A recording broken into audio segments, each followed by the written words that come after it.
Success is a trait. You swapped belonging for winning. Now you have the view, but the room is empty. Your old friends think you are flexing, and your new ones are just competitors in suits. You are at the top, you are successful, and you're never being more alone. This is the tax on the dream. Success is an unintended act of social distancing.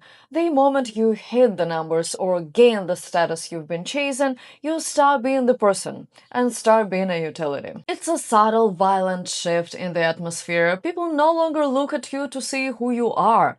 They look at you to see what you can do for them. You haven't changed, but the world has decided you are no longer a peer. You are a vending machine for dreams and advice. You become a silhouette of the successful person, a high-definition FAQ page for everyone else's ambitions. The most chilling part of the pedestal isn't the height, it's the silence. People stop checking in on you. They assume that because your bank account is full or your career is speaking, your soul must be on autopilot. They stop asking how are you doing and start asking how did you do it. You want to know how I did it? This is how I did it, Anton. I never saved anything for the swim back. This is the space where your humanity goes to die. If you mention you are hurting, the world hears humble brag. If you say you are tired, you are told you are ungrateful. You aren't a friend anymore. You are an algorithm that people are trying to crack. They come to you for an advice, for an investment, for the spark, but they never come in to sit in the quiet with you. They don't want your company. They want your contact list. They don't want your story. They want your secrets. You've transitioned from the human to be loved into a resource to be exploded. But the worst part isn't the strangers who want to use you, it's the people you trust. The ones who stop being your friends and start being your audience. When the world stops telling you the truth and starts telling you what you want to hear, you aren't just successful, you're entirely on your own. Success doesn't just attract enemies, it attracts an even more dangerous demographic. Fans disguised as friends. Early on, you had friends who didn't give a damn about your title. They'd call you out for being arrogant, tell you your genius idea was actually a disaster, and keep you grounded. But as stakes get higher, those people start to drift away, replaced by a new species. And these are the people who laugh a little too loud at your jokes and not a little too vigorously at your strategies. Those people not looking at you anymore, they're looking at the door, making sure they don't do anything to lose their seat at the table. The real loneliness starts when you realize you are starving for a no, but everyone around you has calculated that honesty is too expensive a risk to take. They're so afraid of losing their access to you that they have stopped being your friends and started being your audience. You've lost the vital safety net of a friend who cares enough to risk the friendship just to tell you you are being an idiot. But having people lie to your face is only an external noise. The real loneliness sets in when the noise stops. When you close your laptop, sit down for a meal with people you say you're doing all this for, and realize you're a stranger in your own home. Success is the parasite that feeds on present tense. You spent a decade telling yourself that the sacrifice is temporary, that you are just a few more late nights away from finally arriving. But the irony of winning the game is that eventually you forget how to stop playing. By the time you can actually afford the $5,000 dinner table and the vintage wine, you've lost the ability to actually sit there.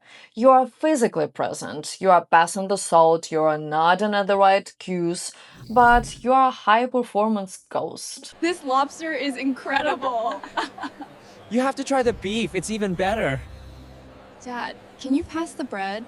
Inside, you're dissecting a failure, running simulations on a quarter that didn't hit the mark, scripting a perfect way to let someone go on Monday, or obsessing over a spark of an idea that feels more alive than the human being sitting across from you. You're just a phantom now, drifting through a home you nearly killed yourself to afford. The loneliness part isn't your own distraction, it's the silence of the people who love you. They've stopped asking for your time because they're tired of being told you're almost done.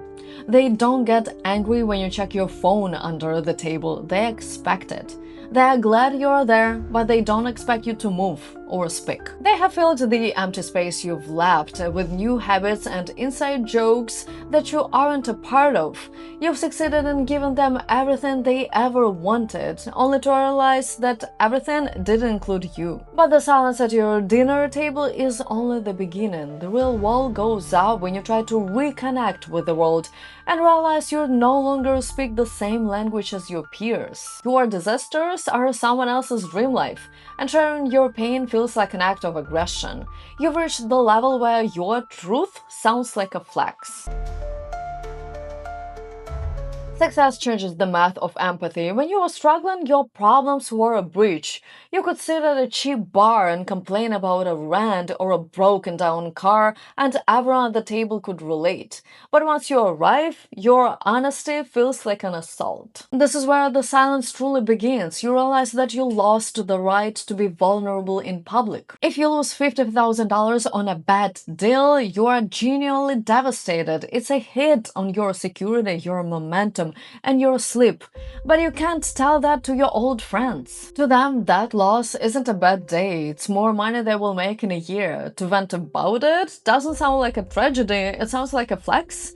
It feels like you're rubbing their noses in the very thing they praying for. So you learn to censor yourself. You start editing your life before you speak and filtering the stress, the stakes, and the setbacks until there is nothing left to talk about but the weather or sports. You learn to edit your pain out of the conversation because your truth feels like a middle finger to their effort. You aren't just lonely because you're at the top. You're lonely because you have been stripped of the human privilege of having a bad day. You are forced to carry your heaviest weights in total isolation because you know the moment you try to share your burden, you'll be labeled as ungrateful. But realizing that your old world can no longer hold your truth is only half the battle. You spend the whole climb telling yourself that the isolation is temporary, that you are just in a transition phase. You convince yourself that once you finally reach the next level, you'll find a tribe of people who speak your language, share your stakes, and finally understands the weight you're carrying. You spend your life working to get into the room only to find out what's actually behind the door.